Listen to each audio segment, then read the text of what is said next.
اعوذ باللہ من الشیطان الرجیم بسم اللہ الرحمن الرحیم خواتین و حضرات السلام علیکم ورحمۃ اللہ وبرکاتہ ومغفرتہ۔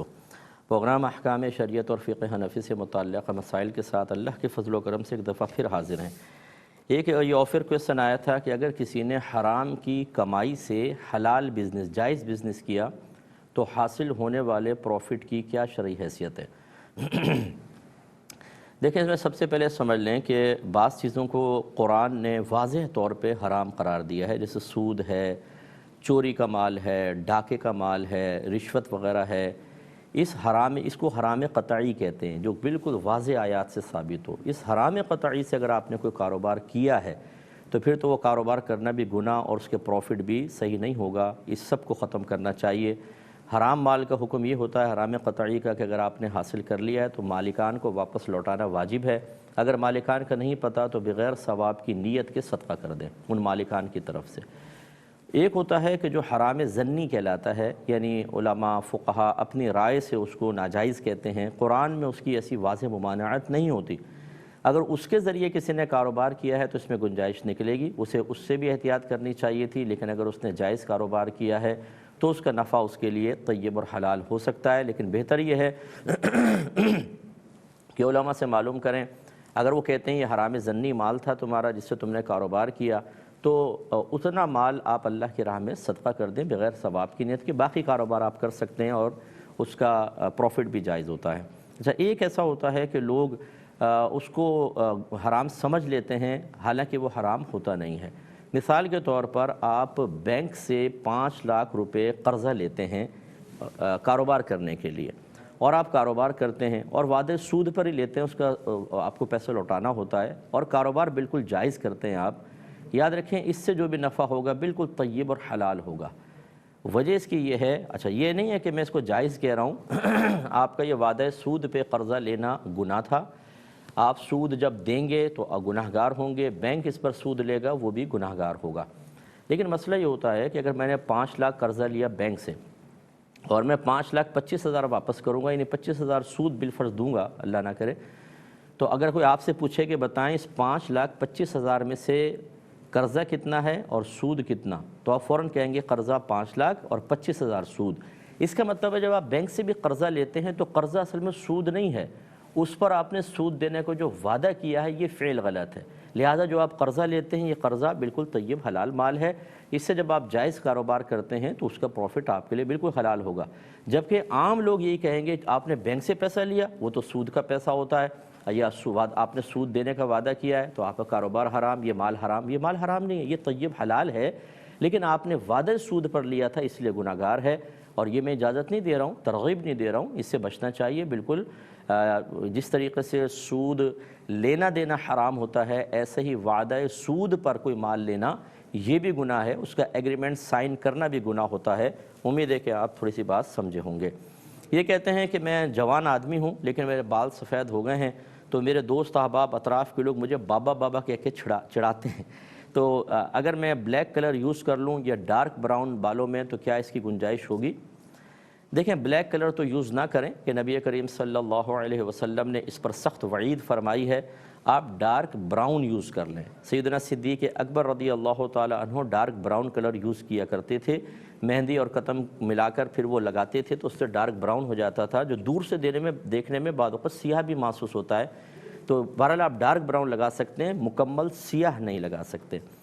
یہ کہتے ہیں کہ قبر پر سورہ ملک کا پانی ڈالنے کی اصل کیا ہے، یہ صحیح ہے یا نہیں ہے؟ دیکھیں، یہ کوئی چیزیں قرآن یا حدیث سے ثابت نہیں، نہ اس کی کوئی برکات ویسے فضیلتیں قرآن یا حدیث میں آئی ہیں۔ ہمارے حسن ظن سے بعض اوقات ہم چیزوں کے اندر فضائل کے پہلو تلاش کر کے ان کو کرتے ہیں، اور اگر شریعت نے اس کو منع نہیں کیا تو اس کی گنجائش نکل آتی ہے۔ اتنا تو ضرور ہے کہ نبی کریم صلی اللہ علیہ وسلم نے پانی پر دم کر کے وہ پانی پلایا۔ اب یقینی سی بات ہے کچھ سرکار نے پڑھا، پھر پانی پہ پھونک ماری۔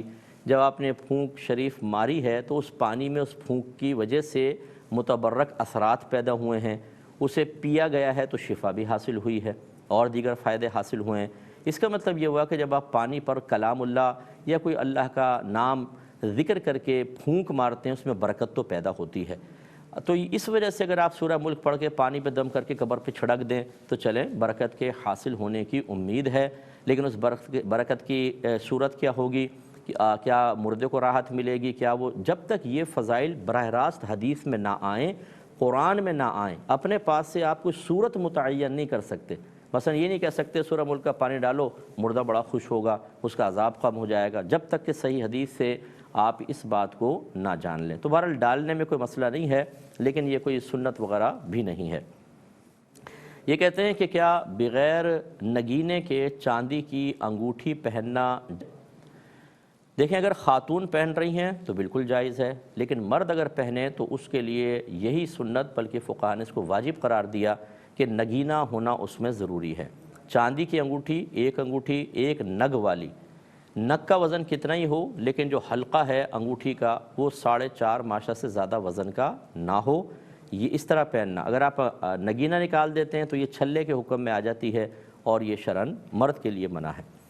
ایک انہوں نے کہا کہ اگر کتا کپڑوں سے مس ہو جائے تو کیا کپڑے ناپاک ہو جائیں گے؟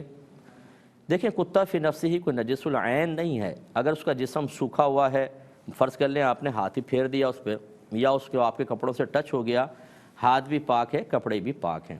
اگر اس کے اوپر کوئی تری لگی ہوئی ہے، تری گیلا ہے وہ، تو پھر بہتر یہ ہے کہ آپ اس کو پاک کر لیں، کیونکہ اکثر کتا اپنے منہ سے جسم کو کھجاتا ہے اور کتے کی رال نجاست غلیظہ ہے، پیشاب کی مثل ناپاک ہے۔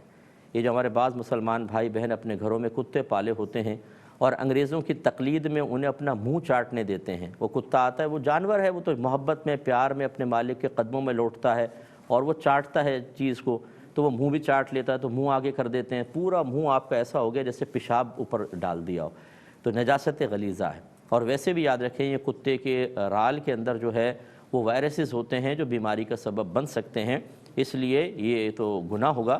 لیکن جسم اگر خشک ہے، اچھا یہ بھی آپ دیکھ لیں کہ فرض کر لیں جسم گیلا ہی ہے لیکن آپ نے دیکھا بھی وہ پانی میں بیٹھا ہوا تھا اور پانی بالکل صاف پاک ہے اور سیدھا آ کے آپ کو ٹچ کر لیا، تو اب تو یہ پانی آپ نے سامنے دیکھا پانی میں بیٹھا ہوا ہے، منہ سے کھجایا نہیں ہے، یہ پانی اگر وہ پانی پاک ہے تو کتے سے لگ کر بھی پاک ہی رہے گا، اب مس کر گیا تو آپ کو کوئی مسئلہ نہیں ہوگا۔ ایک یہ انہوں نے کویسچن کیا کہ یہ آج کے چلے ہم لے لیتے ہیں، انہوں نے کہا کہ کیا چرچ میں کسی چرچ میں اکاؤنٹنٹ کی جاب کرنا شرعاً جائز ہے؟ تو جی بالکل جائز ہے، بس لیکن یہ ضرور ہے کہ وہ آدمی مطلب قوی الاعتقاد ہو، ضعیف الاعتقاد نہ ہو۔ اگر آپ کسی غیر مسلم، وہ بھی جہاں ان کے مذہبی ارکان، مذہبی شعار ہوں، جہاں پر ان کی مذہبی رسومات ادا کی جا رہی ہوں، وہاں پر اگر آپ مستقل کوئی کام کرتے ہیں تو یہ پاسبل ہے کہ آپ کے دل میں کوئی ایسی چیز جو بظاہر شرکیہ ہے، جو غلط ہے، وہ آپ اس کو پسند کرنے لگ جائیں، یا جو ہمیں کفر و شرک سے ایک باطنی لحاظ سے کراہت ہونی چاہیے وہ کراہت آپ کے دل میں نہ رہے اور آپ اس کو مطلب یہ کہ پسند کرنے لگ جائیں یا کم از کم ناپسندیدگی ختم ہو جائے، یہ ایمان کے لیے خطرہ بن سکتی ہے۔ اگر آپ ضعیف الاعتقاد نہیں ہیں تو کر سکتے ہیں، ورنہ احتیاط کرنی چاہیے۔ ایک کالر ہمارے ساتھ ہیں، السلام علیکم۔ وعلیکم السلام جی مفتی صاحب، میرے دو سوال ہیں جی۔ ایک ہے کہ اہل کتاب کے ساتھ شادی کا کیا حکم ہے، اور دوسرا یہ ہے کہ اگر کسی بیماری کی وجہ سے پورا مہینہ بلیڈنگ ہوتی رہے تو اس میں کیا جو 7 دن ہوتے ہیں اس کو مطلب کہ کنسیڈر کرنا ہوتا ہے یا وہ پورے مہینے ہی ہم لوگ نماز روزہ رکھ سکتے ہیں؟ جی اور جی بس۔ ایک اور کالر ہیں، السلام علیکم۔ جی وعلیکم السلام۔ جی جی سوال یہ کہ اگر کوئی معذور ہو اور وہ اذان دے، اس میں حرج تو نہیں ہے؟ معذور کیسا، شرعی معذور یا ٹانگ وغیرہ سے معذور کہہ رہے ہیں آپ؟ جی وہ نچلے دھڑ سے کمزور ہو، بیٹھ کے اذان دے، اچھا اچھا تو ٹھیک ہے، اور ایسی مستقل سلسلہ جاری رہے، کوئی اور اذان دینے والا نہ ہو، جی جی تو کیا اس کے لیے جائز ہے؟ ٹھیک ہے، جی بہت بہت شکریہ۔ میں عرض کرتا ہوں۔ یہ بہن نے فرمایا کہ اسی کو لے لیتے ہیں کہ اہل کتاب سے شادی ہو سکتی ہے کہ نہیں۔ دیکھیں ویسے تو قرآن نے اہل کتاب سے نکاح کو بھی جائز قرار دیا اور ان کے ذبیحے کو بھی جائز قرار دیا ہے، لیکن وہ اہل کتاب مراد ہیں جو اللہ تعالیٰ کو واحد مانتے ہوں اور انہی عقائد اور اسی مذہب پر ہوں جو موسیٰ علیہ السلام یا عیسیٰ علیہ السلام لے کر آئے ہیں۔ اور آج کل میں بڑی معذرت کے ساتھ میں یہ بات کہتا ہوں کہ ہم مسلمان جن کے پاس بالکل کامل ترین مذہب موجود ہے، قرآن کی شکل میں، حدیثوں کی شکل میں، پھر فقہاء نے خدمت کی، زندگی کا کوئی ایسا شعبہ نہیں ہے کہ جس کے بارے میں ہمارے مذہب نے مکمل طور پہ تفصیل بیان نہ کر دی ہو، اس کے باوجود مسلمان اپنی بیسکس بھی نہیں جانتا۔ عقیدے بھی ہم نے کسی سے نہیں سیکھے ہوتے، بس جیسا گھر والوں نے بتایا، جیسا ہم نے کہیں سے سیکھ لیا۔ احکام شرعی عملیہ کا کوئی ٹھکانہ نہیں ہے، گناہوں کی معرفت بالکل حاصل نہیں۔ جب ایک مسلمان جس کو کامل ترین مذہب ملا اس کا یہ حال ہے، تو جن کا اصل مذہب محفوظ ہی نہ ہو، ان کی آسمانی کتاب میں ہی اتنی تصرفات انسانیہ ہو چکے ہوں کہ آپ کو یہ نہ پتہ چلے کہ یہ 4 نسخے پڑے ہوئے ہیں اور ہر ایک کے اندر مضمون جدا گانا ہے، اللہ تعالیٰ کی طرف سے کون سا نازل ہوا اور کتنا نازل ہوا تھا، کتنا انسان کا بنایا ہوا، اور ان کو مذہب سے کوئی شغف نہ ہو۔ چرچ آج بک رہے ہیں تیزی کے ساتھ، اور وہ مسجدوں میں تبدیل ہو رہے ہیں، مارکیٹس میں تبدیل ہو رہے ہیں۔ کیا خیال ہے آپ کا ایسے اہل کتاب کے بارے میں کہ وہ کیا جانتے ہوں گے اور ان کے عقیدے میں بہت زیادہ بگاڑ کیا نہیں پیدا ہوگا؟ اسی وجہ سے فقہاء نے سخت مکروہ قرار دیا آج کل کے دور میں کسی اہل کتاب سے نکاح کرنا۔ عورت تو بالکل بھی نہیں کر سکتی ہے، یاد رکھیں، کیونکہ وہ فراش ہوتی ہے۔ بچے جب پیدا ہوں گے تو لازم بات ہے کہ باپ کی طرف ہوں گے، اور اگر لڑکا کرنا چاہے اسے بھی بالکل اجازت نہیں ہوگی۔ ہاں، لڑکی کو مسلمان کر کے وہ کر سکتا ہے، لیکن اس میں بھی میں نوجوانوں کو یہ مشورہ دیتا ہوں کہ آپ کو نہ خود دین آتا ہے، آپ نے دین سیکھا نہیں ہوتا، اور ایک کرسچن لڑکی کو مسلمان کر کے آپ نے بچوں کی ماں بنا لیا۔ اب آپ بتائیں بچوں کی دینی تربیت کون کرے گا؟ دنیا کے اندر صرف ہم کھانے پینے، لباس پہننے، آسائش سے زندگی گزارنے کے لیے تو نہیں آئے۔ اس کا تو ایک بنیادی مقصد ہے اللہ تعالیٰ کو راضی کرنا، اس کا قرب حاصل کرنا، جنت کا راستہ طے کرنا، جہنم کے راستے سے بچنا، اور یہ بغیر علم دین کے پاسبل ہی نہیں ہے۔ ورنہ اگر یہ چیزیں نکال دیں تو پھر ہم میں اور جانوروں کی لائف میں کیا فرق رہا؟ وہ بھی پیدا ہوتے ہیں، کھاتے پیتے ہیں، بچے پیدا کرتے ہیں، ان کو بڑا کرتے ہیں، مر جاتے ہیں، پھر انسان میں اور ان میں کیا فرق ہوا؟ ہمیں اشرف المخلوقات، ہماری زندگی میں آمد کا ایک بہت بڑا مقصد ہے، اور یہ مقصد علم دین کے حصول کے بغیر پاسبل نہیں ہو سکتا۔ اس لیے میں ایسے نوجوانوں کو مشورہ دیتا ہوں، انشاءاللہ عرض کرتا ہوں ایک مختصر سے بریک کے بعد۔ بسم اللہ الرحمن الرحیم۔ پہلے کال لے لیتے ہیں، انشاءاللہ پھر جواب۔ السلام علیکم۔ وعلیکم السلام ورحمۃ اللہ وبرکاتہ۔ جی بھائی، میرا کوشچن یہ ہے کہ جو میکے والوں کی طرف سے زمین ملتی ہے نا، تو وہ زمین جو ہے اگر بندہ پلشلائز کرے تو بندہ، اگر عورت دے دیتی ہے، اسے سمجھ نہیں آتی تو وہ دے دیتی ہے، تو کس کیا کو دوبارہ واپس لینے کا مطالبہ کر سکتی ہے؟ اچھا، میکے والوں کو دے دی یوں؟ جی، میکے والوں کو دے دی نا، ایک بھتیجے کو دے دی، تو دوسرے بھتیجے جو ہے نا، وہ دوسرے بھائی کے بچے جو ہیں وہ مطالبہ کر رہے ہیں کہ ہمیں بھی دو۔ اچھا، یعنی آپ نے ایک بھائی کے بچوں کو تھوڑی سی اس میں سے دے دی تو دوسرے کہہ رہے ہیں ہمیں بھی دو، یوں؟ جی ٹھیک ہے، میں بتاتا ہوں، ٹھیک ہے میں بتاتا ہوں۔ اچھا، پہلے ایک اور کال لے لیتے ہیں۔ السلام علیکم۔ وعلیکم السلام۔ مفتی صاحب، میرے آپ سے 2 سوال ہیں۔ جی ایک سوال تو یہ ہے کہ جو آج کل مارکیٹ میں چکن کی بنی بنائی چیزیں آ رہی ہیں، جی، تو اب یہ تو نہیں ہمیں پتہ وہ کہ حلال ہوتی ہے، اس پہ لکھا تو حلال ہوتا ہے، تو کیا ہم وہ بچوں کو یوز کروا سکتے ہیں کیونکہ وہ مشین ہی سے استعمال کرتے ہوں گے کٹنگ وغیرہ؟ ٹھیک ہے بہن، میں بتاتا ہوں۔ اور ایک سوال میرا یہ ہے کہ ساس نے اور نندوں نے مجھے ایک کمرے میں ایڈجسٹ کر دیا نا، مثلاً کچن وچن سے سب سے بے دخل کر دیا، لیکن ہماری چھت سے دھوپ وغیرہ آتی ہے نا، تو ساس اور نندے دھوپ میں بیٹھ جاتی ہیں، مجھے اور میرے بچوں کو چھت پہ نہیں چڑھنے دیتی۔ تو اب جو کمرہ میرے حصے میں آیا ہے، کیا اس چھت پہ ہماری ملکیت ہے یا نہیں؟ ٹھیک ہے میں بتاتا ہوں۔ ایک میں مشورہ دے رہا تھا نوجوانوں سے کہ اگر فرض کر لیں آپ کا کسی ایسی لڑکی کی طرف دل مائل ہوتا ہے، اور بہت سارے ہمارے نوجوان یہ کہتے ہیں کہ مفتی صاحب ہم اس کو مسلمان کر کے نکاح کرنا چاہتے ہیں، تو یہ اچھی بات ہے، آپ کر سکتے ہیں، لیکن ہمارا مشورہ یہ ہوگا کہ کم از کم 1 سال تک اسے مکمل طور پہ فرض علوم سیکھنے کا موقع دیں، اس کے بعد آپ شادی کریں۔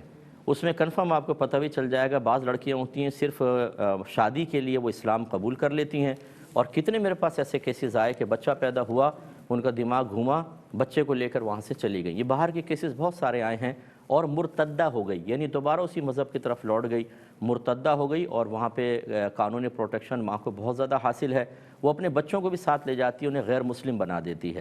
ایسے نوجوانوں سے میری گزارش یہی ہے کہ پہلے اس کو 1 سال تک ایک کورس کروا لیں، فرض علوم کورس کرے گی، وہ مذہب بھی بہت اچھا سمجھ جائے گی، آپ کی اچھی بیوی بنے گی، آپ کے بچوں کی اچھی ماں بنے گی، وہ اپنا خود احتسابی کر سکتی ہے، بلکہ آپ کی بھی ہو سکتا ہے وہ اصلاح کر سکے، اور آپ کو یہ بھی پتہ چل جائے گا کہ یہ واقعی دین سے محبت رکھ کر اب یہ دین کے اندر داخل ہے، پھر آپ اس سے نکاح کریں، انشاءاللہ ساری زندگی دعا دیں گے۔ اور اگر آپ جذباتی قدم اٹھا کر بس مسلمان کیا اور کر لیا، تو سینکڑوں لڑکے پچھتا کر ہم سے مشورہ کر چکے ہیں کہ مفتی صاحب ذہنی کوفت اور اذیت میں جب اپنے بچوں کو غیر مسلمین کے ساتھ دیکھتے ہیں، اب ہم ان کو واپس بھی نہیں لے سکتے اور بڑا مسئلہ ہوتا ہے، تو یہ ذرا بات کو سمجھیے، آپ کے حق میں بہتر ہے۔ بہن فرماتی ہیں کہ اگر کسی منتھ پورا مہینہ ہی بلیڈنگ ہوتی رہے، خون جاری رہے، تو کیا کریں؟ کیا ہم سارا مہینہ ہی نماز پڑھتے رہیں؟ یہ کیا حکم ہوگا؟ دیکھیں، اس میں سب سے پہلے دیکھا جاتا ہے کہ آپ کی حیض کی کوئی عادت مقرر ہے کہ نہیں، جیسے ہر مہینے 6 دن حیض آنا یا 7 دن حیض آنا۔ اگر تو ایسی عادت مقرر ہے تو ہمیشہ یاد رکھیں کہ اگر 10 دن سے اوپر حیض چلا جاتا ہے تو ہم عادت پر لوٹ آتے ہیں، گویا کہ 7 دن آپ کا حیض ہوگا، اس میں آپ نماز روزے سے بچیں گی، اور باقی پورا مہینہ آپ کا پاک متصور ہوگا، یعنی گویا کہ یہ بیماری کا خون بنے گا، اور اس میں آپ کو تازہ وضو کر کے نمازیں جاری رکھنا ہے۔ اگر اگلے مہینے بھی اسی طرح جاری رہے تو وہی اول 7 دن حیض، اور پھر وہ باقی استحاضہ کہتے ہیں اس کو، بیماری کا خون، باقی استحاضہ ہوگا۔ اور فرض کر لیں کہ اگر یہ زندگی کا پہلا واقعہ ہوتا، پہلی مرتبہ ایسا ہوا کسی بچی کو، وہ بالغہ ہوئی اور بلیڈنگ رکی نہیں، پورا مہینہ جاری رہی، تو اول 10 دن حیض ہوتے ہیں اور باقی 20 دن استحاضہ، اسی طرح حساب کر کے چلیں جب تک کہ کوئی نارمل کنڈیشن میں خاتون دوبارہ نہ آ جائیں۔ یہ کہتے ہیں کہ ایک شخص ہے، نچلا دھڑ اس کا معذور ہے، وہ بیٹھ کے اذان دیتے ہیں، تو کیا مسلسل یہ بیٹھ کے اذان دینے کا سلسلہ جاری رکھنا جائز ہے جبکہ کوئی دوسرا دینے والا نہ ہو؟ دیکھیں، بالکل جائز ہے۔ کھڑے ہو کر اذان دینا زیادہ سے زیادہ سنت کریمہ ہے، اور وہ بھی پہلے دور میں حضرت بلال رضی اللہ تعالیٰ عنہ یا عبداللہ ابن ام مکتوم رضی اللہ تعالیٰ عنہ کھڑے ہو کر اور باہر اذان دیا کرتے تھے تاکہ آواز دور تک جائے۔ اب اسپیکر وغیرہ آ گئے ہیں، لاؤڈ اسپیکر پہ اذان ہوتی ہے، اگر ایک حجرے میں بھی ایسے شخص کرسی پہ بیٹھ کے اذان دے تو دور تک آواز یقیناً پہنچ جائے گی، اور اذان کے لیے کھڑا ہونا سنت تھا، اگر وہ ترک بھی ہو جائے اذان ہو جائے گی۔ اور جبکہ یہاں ایک عذر موجود ہے کہ دوسرا کوئی اذان دینے والا ہے ہی نہیں، تو بلا کراہت ان کی اذان جائز ہے۔ ہاں، اگر ایسا ہوتا کہ کچھ سنت کے مطابق کھڑے ہو کر اذان دے سکتا تھا تو پھر افضل اور بہتر یہی تھا کہ یہ نہ دیتے بلکہ وہ شخص کھڑے ہو کر اذان دیتا، لیکن اگر یہ ایسا کوئی نہیں ہے تو بلا کراہت ان کا دائمی یا تسلسل کے ساتھ اذان دینا جائز ہے۔ یہ ایک آفر کویسچن تھا، ابھی کنٹرول روم میں کال نہیں مل سکی تھی۔ بہن نے فرمایا کہ ان کے پہلے ہی 6 بچے ہیں جن میں سے ایک بچہ ایب نارمل ہے، اور اس کو سنبھالنا، ایب نارمل بچوں کو آپ کو پتہ ہے کہ پورا انوالو کر لیتا ہے، ماں کو سنبھالنا بڑا مشکل ہے۔ کہتی ہیں اب 7ویں بچے سے وہ حاملہ ہو گئی ہیں، تو اب ان کو کہتی مجھے ڈر ہے دل کے اندر کہ 7واں بچہ بھی ایب نارمل ہو گیا، 5 ان کے ٹھیک ہیں، ایک بچہ ایب نارمل ہے، لیکن اب خوف ہے کہ اگر یہ 7واں بچہ ایب نارمل ہوا تو 2 ایب نارمل بچوں کو پالنا میرے لیے تو بہت مشکل ہوگا۔ اس خوف کی وجہ سے کیا وہ ایبارشن کروا سکتی ہیں یا نہیں؟ ایک کویسچن تو یہ ہے، تو اس کا جواب یہ ہے کہ یہ نہیں کروا سکتی آپ۔ یہ خدشہ ہے نا، 5 ماشاءاللہ آپ کے، اگر آپ ریشو دیکھیں تو 5 صحت مند، 1 ایب نارمل، 1 ویک بچہ ہے، تو پھر آپ کے دل میں یہ خیال کیوں نہیں آتا کہ 5 جو صحت مند ہے تو بچہ صحت مند ہی ہوگا؟ بچے اللہ کی بہت بڑی نعمت ہیں۔ اگر آپ یہ سمجھتی ہیں کہ کوئی معاملہ ایسا ہو سکتا ہے تو پھر آپ کو کسی اچھی لیڈی ڈاکٹر سے مشورہ کر کے فیملی پلاننگ کے اوپر غور و تفکر کرنا چاہیے تھا۔ ایک صحیح سوچ، صحیح فکر، صحیح نیت کے ساتھ، ہمارا مذہب فیملی پلاننگ کو منع نہیں کرتا ہے، یاد رکھیں، وہ کر لیتی ہیں آپ، لیکن اب جب اللہ تعالیٰ کی طرف سے ایک نعمت کا مطلب اشارہ مل رہا ہے، آپ اللہ کا نام لے کر اس کو ہونے دیں اور ایبارشن وغیرہ نہ کروائیں۔ دوسرے انہوں نے کہا کہ کیا ایسا ہو سکتا ہے کہ میں یہ صلاحیت ہی ختم کروا دوں بالکل کہ حمل ہی نہ ٹھہرے، کیا یہ پاسبل ہے؟ دیکھیں، یہ اس میں 2 چیزیں ہوتی ہیں۔ ایک تو یہ کہ کوئی ایسا عمل کرنا کہ رحم وغیرہ ماں کا باہر نہ ہو، لیکن کوئی ایسا عمل کرنا کہ حمل نہ ٹھہرے، ٹھیک ہے نا، اور اچھی نیت کے ساتھ ہو، جیسے اب آپ کی پرابلم ہے، پہلے 6 بچے، 1 ایب نارمل، تو بالکل آپ وہ کرا سکتی ہیں۔ لیکن ایک یہ ہوتا ہے کہ رحم ہی باہر نکلوا دینا، کوئی چیز کٹوا دینا، نالی وغیرہ، اس کی اجازت نہیں ہوتی ہے، کیونکہ یہ اللہ تبارک و تعالیٰ کی تخلیق میں بے جا تصرف ہے۔ ہاں، اس میں ایک صورت یہ ہو سکتی ہے کہ اگر حمل ٹھہرنے پر ماں کے مر جانے کا اندیشہ ہو، یعنی پہلے آپریشن سے بچے ہوئے ہیں، اب اگر مزید حمل ٹھہرے گا یا تو ایبارشن کرواؤ، اور بچہ پیدا ہو تو ماں کے مرنے کا اندیشہ ہو، یا اور بہت ساری پیچیدگیاں ہوں جو بیماری کا پیدا کر دیں، جان سے جانے کا اندیشہ ہو، اس میں گنجائش نکل سکتی ہے، لیکن وہ بھی اپنی کنڈیشن پہلے کسی مفتی صاحب کو بتائیں، وہ اچھی طرح سن کر پھر آپ کو جو حکم بیان کریں اس کے مطابق آپ عمل کریں۔ اس لیے ہم اپنی بہن سے عرض کریں گے جن کے بچے نہیں ہیں ان کو ذرا دیکھیں، بعضوں کے 20-20 سال سے بچے نہیں ہیں۔ میرے پاس تو بہت سے بیچارے لوگ مسائل بیان کرتے رہتے ہیں، بچی مائیں جو ہیں بیچاری تڑپ رہی ہوتی ہیں کہ ہمارے اولاد ہو جائے، کسی کے ہاں اولاد ہوتی ہے وہ اولاد کو ضائع کرنے کے موڈ میں ہوتے ہیں۔ اللہ آپ کو ہمت دے، اس کو آپ چلنے دیجئے۔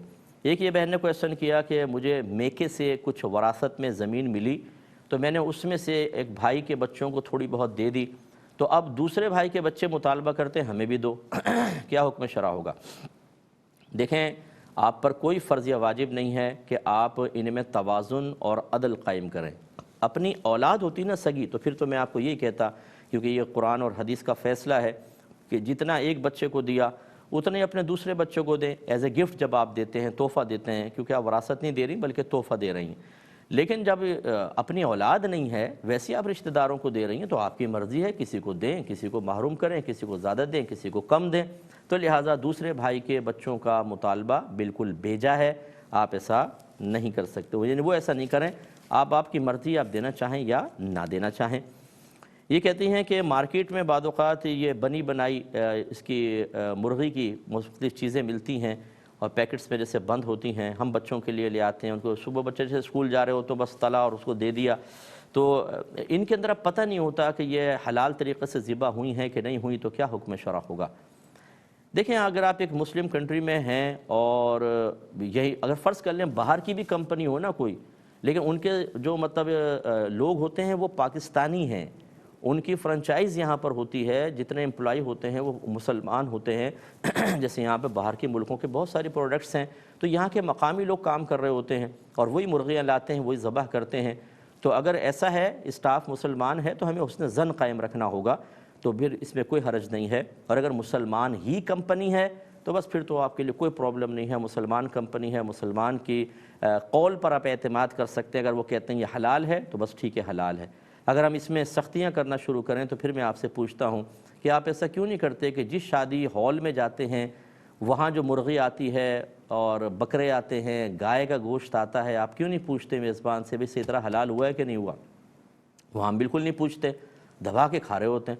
تو اس کا مطلب یہ ہوا کہ حسن ظن ہی ہے نا ہمارا کہ بھئی یہ مسلمانوں کی شادی ہے، ہمارے رشتہ دار ہیں، انہوں نے حلالی منگایا ہوگا، صحیح ذبح ہی ہوا ہوگا، تو مسلمان پر خواہ بدگمانی کرنے کی اجازت نہیں ہوتی ہے۔ اور جیسے میں نے عرض کیا اگر وہ کافر کمپنی ہے تو یہ یہاں پہ ایسا نہیں ہے کہ وہ کفار یہاں پر آ کے اپنا سلاٹر ہاؤس کھول کے اس میں مشینی ذبیحہ سے کاٹ رہے ہیں، بلکہ وہ تو یہ ہے کہ یہاں پہ کسی کو ٹھیکہ دے دیتے ہیں، گویا کہ بھئی آپ چلائیں، ٹھیک ہے، اتنا آپ رکھیں، اتنا ہمیں دیجیے گا، ہمارا نام یوز کریں آپ، تو سارا اسٹاف جو ہوتا ہے مسلمانوں کا ہوتا ہے، تو ان کے طرف سے اگر کوئی ایسا ذبیحہ آتا ہے تو بالکل اس میں بھی حسن ظن قائم رکھا جا سکتا ہے۔ یہ بہن نے اپنی ایک دردناک کہانی سنائی ہے کہ میری ساس اور نندوں نے مجھے کمرے کے اندر مقید کر دیا ہے، اختلاف ہو گیا ہے، کچن سے بے دخل کر دیا، اب سخت ٹھنڈ ہے، نندیں اور ساس چھت کے اوپر چڑھ کے دھوپ میں بیٹھ جاتی ہیں اور ہمیں اجازت نہیں ہے چھت پر جانے کی، تو وہ کہتی ہیں کہ جو مجھے کمرہ دیا کیا اس کی چھت پر میرا حق ہے کہ نہیں ہے؟ تو بہن بالکل آپ کا حق ہے، رہائش اگر دیتے ہیں تو چھت اس میں بالکل شامل ہوتی ہے، بالکل آپ جا سکتی ہیں، لیکن اب کیا کریں گے آپ؟ لڑائی جھگڑا کریں گے، مکے بازی ہوگی، آپ چھت پہ چڑھیں گے، وہ منع کریں گے، آپ کیا کریں گے؟ تو اس لیے ایسی ساسیں اور نندیں اگر سن رہی ہیں، میں گزارش کرتا ہوں، یہ بہو بھی کسی کی بیٹی ہے، کسی کی بچی ہے، اسے وہ اپنی بچی سمجھیں، اور اس کے جو بچے ہیں وہ تو آپ کے بیٹے کی اولاد ہیں، آپ کے پوتے ہیں، آپ کے نواسے، آپ کے پوتیاں ہیں، ان کے اوپر کیوں یہ آپ ظلم و ستم کریں کہ آپ تو دھوپ میں بیٹھیں اور وہ بچے کمرے میں ٹھٹر رہے ہوں سخت سردی کے اندر؟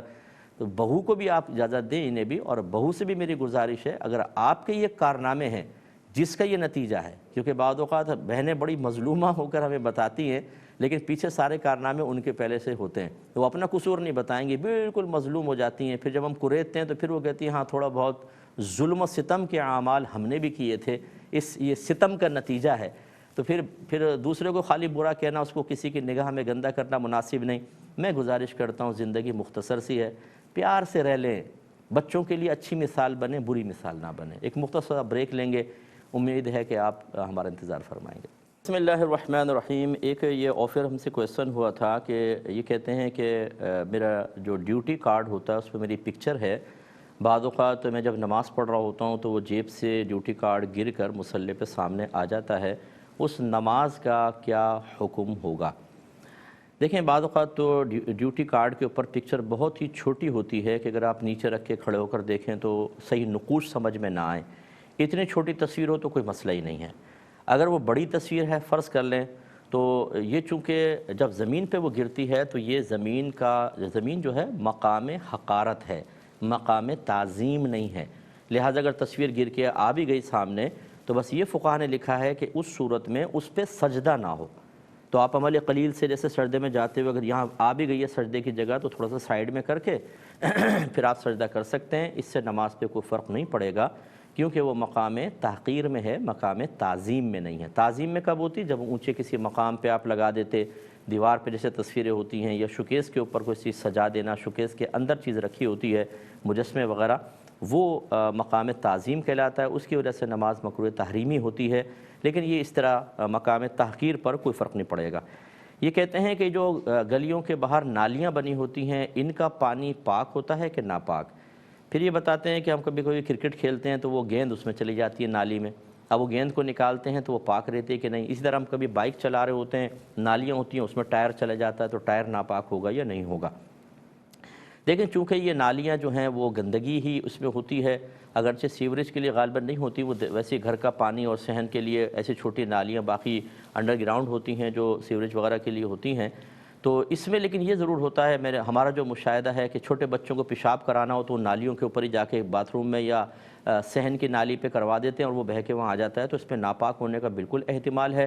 تو اس لیے اگر گیند چلی جائے تو پہلے اس کو آپ کسی لکڑی وکڑی سے باہر نکالیں. ہم نے بھی بڑے تجربے کیے ہیں بچپن میں کھیلتے ہوئے. پھر اس کو جو ہے پاؤں سے دبا کر اور پھر کوئی ہاتھ میں یا تو کوئی چیز ویز لے کے اور اس کو دیوار پہ 2-4 ہم مارا کرتے تھے تو وہ ساری وہ کلین ہو جایا کرتی تھی. تو اگر وہ اس طرح آپ سکھا لیں اس کو زمین پر رگڑ کے کیسے تو پھر ٹھیک ہے، یا پانی رکھیں جب وہ اس میں چلی جائے تو اس کو پاک کر لیں. اتنا پانی بہائیں کہ نجاست بہہ جائے، لیکن بار بار ایسا کرنا بڑا مشکل ہوتا ہے.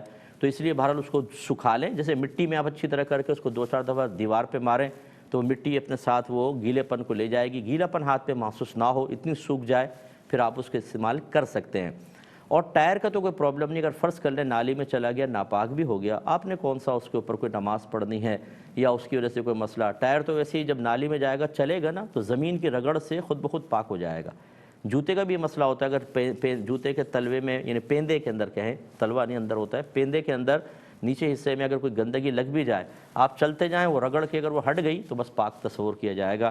تو اس کو پاک کرنے کی حاجت نہیں. گیند کے لیے ذرا احتیاط کر لیں. ایک کہتے ہیں کسی بالغ کا اگر پیشاب نکل جائے اور وہ 1 درہم سے کم ہو اور اس نے ایسے ہی اس کپڑے میں نماز پڑھ لی تو اس کی نماز ہو گئی یا نہیں؟ پہلے اس بات کو سمجھ لیں درہم کے جو بھائی نے ذکر کیا وہ کیا ہے. دیکھیں نجاست جو ہوتی ہے بعض بہنے والی ہوتی ہیں جیسے پیشاب، بعض گاڑھی ہوتی ہیں جیسے گوبر وغیرہ. یہ چونکہ پیشاب کے بارے میں اس لیے میں اسی کے بارے میں عرض کرتا ہوں.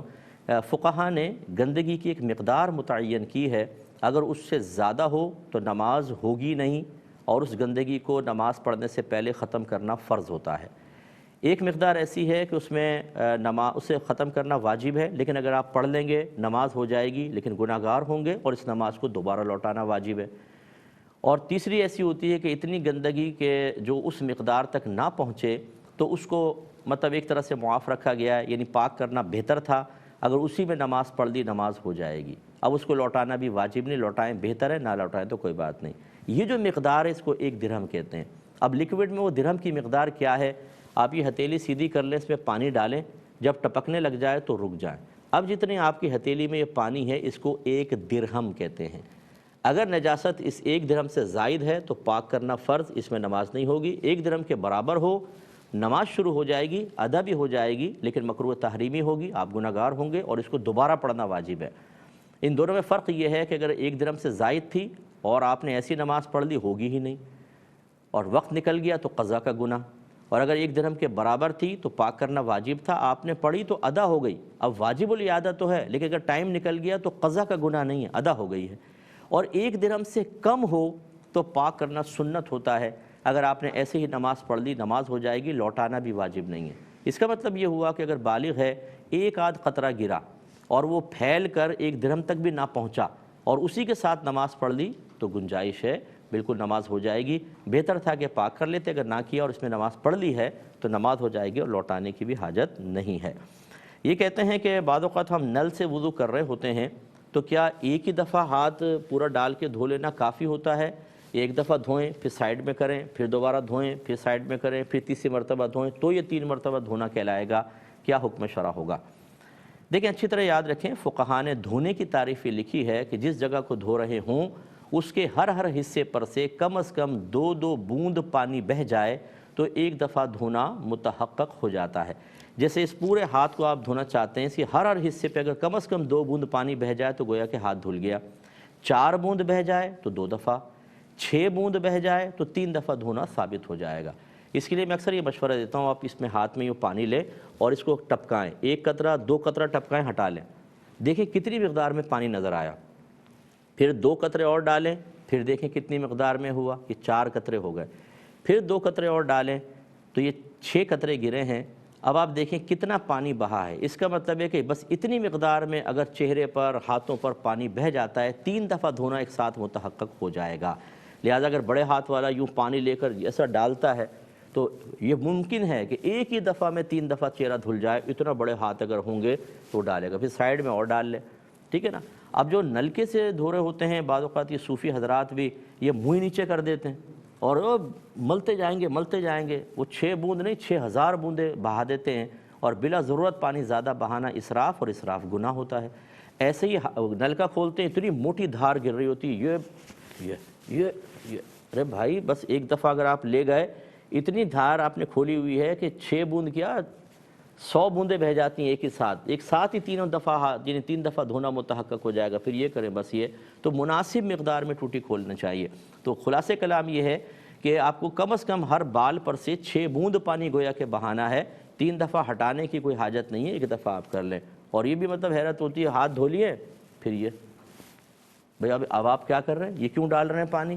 یعنی ہمارے جو بڑے ہوتے ہیں بعض اوقات بڑی معذرت کے ساتھ دائرہ ادب میں رہ کر، ہمارے نہ بڑوں نے بعض اوقات وضو کسی عالم سے سیکھا ہوتا ہے نہ کسی کتاب سے، انہوں نے بھی دیکھ کے سیکھا، پھر وہ وضو خانوں پہ وضو کر رہے ہوتے ہیں اور ہمارے چھوٹے بچے ان کو دیکھ کے سیکھ رہے ہوتے ہیں اور وہ خلاف سنت بعض اوقات وضو کر رہے ہوتے ہیں اور بچے وہی خلاف سنت طریقہ سیکھ لیتے ہیں۔